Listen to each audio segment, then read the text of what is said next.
রহিমা তার হোটেল খুঁজতে খুঁজতে সে বনের রাস্তা দিয়ে আসছিল এবং আস্তে আস্তে তার অন্ধকার হয়ে যায় এবং সে বনের ঘন জঙ্গলে একাই হেঁটে হেঁটে সে আসতে থাকে এবং আস্তে আস্তে সে তার দেখতে পায় সেই তার হোটেল এবং হোটেলের সামনে অনেক খুদে খুদে লোক হাঁটাহাঁটি বা চলাচলি করতে থাকে এবং সে দেখতে থাকে যে এই হোটেলটার মধ্যে আমার 401 নম্বর রুম কোনটা, খুঁজতেই তো আমার দিন চলে যাবে। এবং সে বলে সে হোটেলের ভিতরে গিয়ে চিৎকার করে বলতে থাকে হোটেলে কেউ আছো, এবং জোর জোর চিল্লানোর পর সে দেখে তার সামনে একটি অদ্ভুত বুড়ি এসে হেঁটে হেঁটে তার সামনে আসে এবং সেই বুড়িটা তাকে জিজ্ঞাসা করে যে তুই এত জোর জোর চিল্লাচ্ছিস কেন এবং তোর কি দরকার বল বা কী প্রয়োজন, তুই খুলে বল আমায়। তখন রহিমা বলে যে আমার রুম নম্বর 401, তুমি কি খুঁজে দিতে পারবে?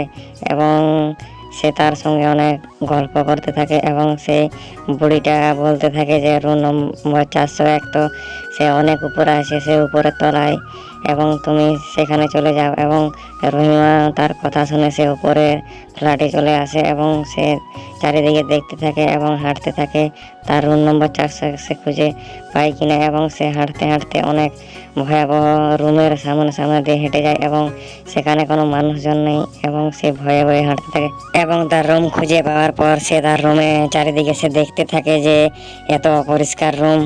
সে বসে বসে ভাবতে থাকে এগুলো আগে পরিষ্কার করে তারপর সেখানে সে বিশ্রাম করে এবং সে করার পর সে রাত্রিবেলায় সে শুয়ে পড়ে এবং ঘুমিয়ে ঘুমিয়ে ভাবতে থাকে যে এই বাড়িটা তো কোনো মানুষজনের কোনো ঠিক ঠিকানা নেই।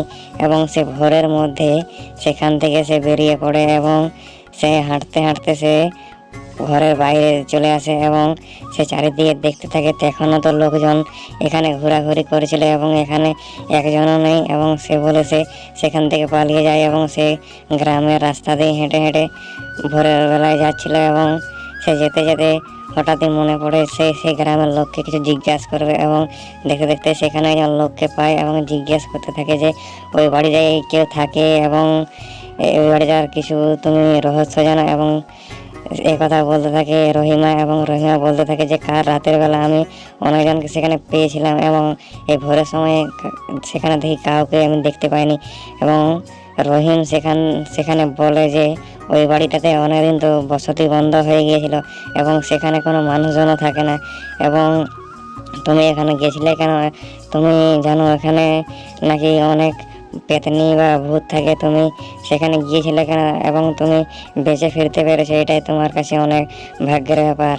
এবং সে কথা বলার পর সে মনে মনে ভাবতে থাকে যে কাউকে না জিজ্ঞেস করে এবং কিছু না ভেবে চিন্তে কোনো কাজ করা যাবে না, না হলে হিতে বিপরীত হয়ে যাবে। এবং সে কথা বলে সে বসে বসে ভাবতে থাকে।